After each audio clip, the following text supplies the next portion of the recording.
मेरी आवाज़ अब तक आ रही होगी.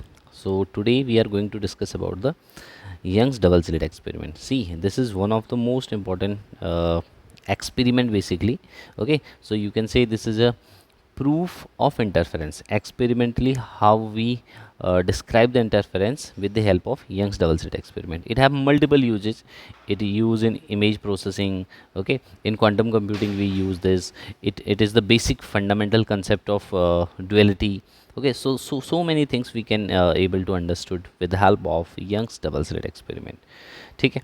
So basically Young's double slit experiment is nothing, it's a kind of interference. Okay, and it's a kind of wave front splitting. What happened? The wave front is splitted into two parts and produce interference pattern. So basically we have a two different sources out there. Okay, two different sources out there, S1 and S2, and they produce the interference pattern somewhere on the screen. See, they produce the interference pattern on the screen. Okay, and this phenomena is called Young's double slit experiment. So you can see in this condition we get continuous bright and dark fringes. So these are the dark fringes, and in between we have bright fringes. So this kind of experimental setup you can see in Young double slit experiment. So basically we have a monochromatic source of light here. Okay, then we have a slit. This is called Young's double slit. It contains two small holes S1 and S2, so it behaving as two slits, so two different sources according to Huygens principle. अगर आप देखें तो S1 and S2 behaving as two different sources, and here we have a screen, है ना, at a d distance. Let's say the distance from air to air is capital D, and the distance between the sources is small d. Okay, so I hope these things you will able to understood now. So the distance from air to air is how much? Capital D. Now first of all talk about the center. So what happened? The light reach from S1 to center and the light reach from S2 to center have travel same distance. So S1 to C and S2 to C, both the light have to travel same distance. So that means you can say the path difference between these two is how much? Path difference is nothing, zero. So the zero path difference, अगर हमें zero path difference मिलता है, so this is the condition of constructive interference.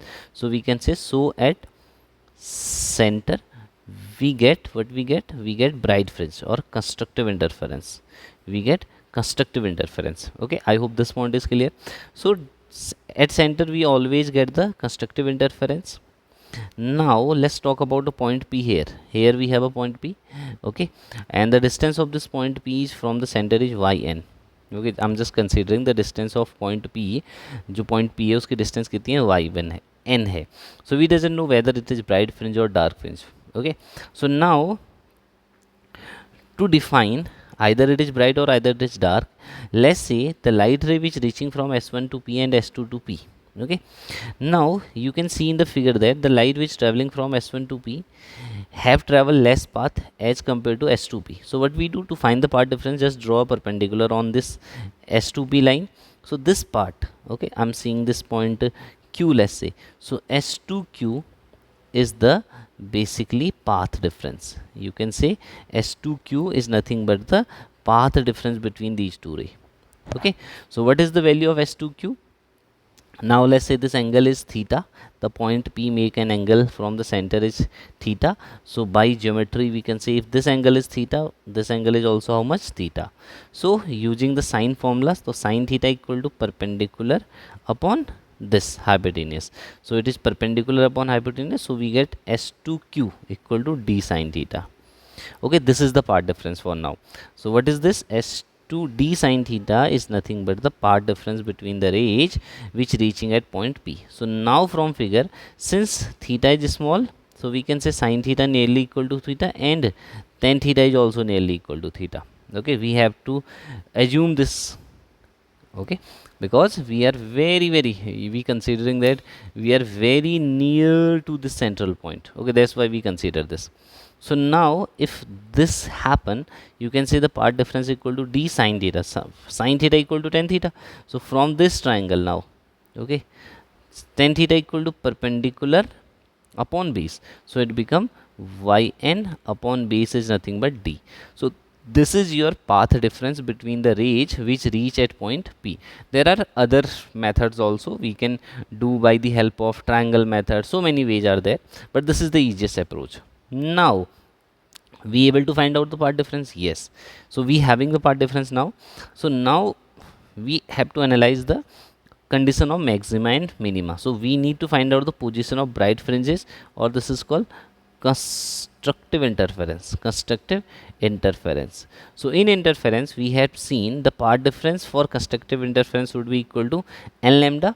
So the value of y d upon t, okay, y d upon d must be equal to n times of lambda. So here the position of nth bright fringe, what we get, the position of nth bright fringe is equal to nothing but n lambda capital D upon small d. I hope this derivation you understood till here. So this is the position of nth bright fringe. So where is your first bright fringe? Here, lambda d by d. Where is your second bright fringe? 2 lambda d by d. Where is your third bright fringe? 3 lambda d by d. Now let's say if you want to find out the fringe width. What is the fringe width? See, just see. Fringe width. What is the fringe width? y2 minus y1. Just look at here. y2 minus y1. What is y2 minus y1? It is nothing but the fringe width. Okay. So how we find the fringe width? y2 minus y1 is equal to. Okay. Because we getting the pattern. So this is the dark, bright, dark, bright, dark, bright.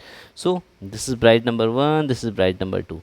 So when we subtract these two, you get the width of this region. Width of this region. So you get d. Okay. So what do you get when you subtract these two? You get lambda d by d, nothing. Okay, you get lambda d by d, lambda d by d. So this is your what? Fringe width. Okay.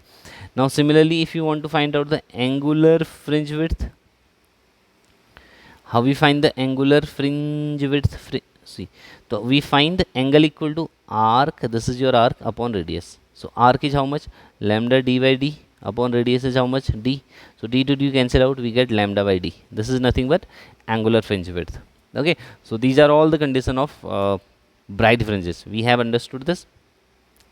Now similarly for destructive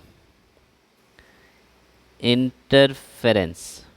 What is the condition of destructive interference? The path difference must be equal to 2n plus 1 lambda by 2, and start from 0 again. Okay, so we have a path difference here. You can easily find out. We have a path difference dyn upon capital D is equal to 2, or we can say n plus half lambda. Okay, so what is yn? Y1 is nothing but lambda d by small d n plus half. So where we got the first dark? We got the first dark n equal to, we put 0 here. Okay, we put first dark at lambda d by 2. Okay, so this. Where we got the second dark? N equal to 2. So 3 lambda d by 2d. If we want to find out the fringe width, again y2 minus y1, we got lambda d by d. So the fringe width remains same, but the position of bright and dark fringes continuously changes. Okay, so till there, if you have any kind of doubt, please let me ask, let me know, I will help you. Okay, so position of bright fringe, position of dark fringe, we have understood. Questions, I hope you understood. Okay, so all these are the condition, and maximum minima we also know that I maximum, okay, so is nothing but I1 plus I2 plus 2 under root I1 I2 cos of theta. What is the cos theta? The phase difference between the wave. Okay, so what is the maximum value? Let's say I1 must be equal to I2, so 2I naught plus 2I naught cos of theta.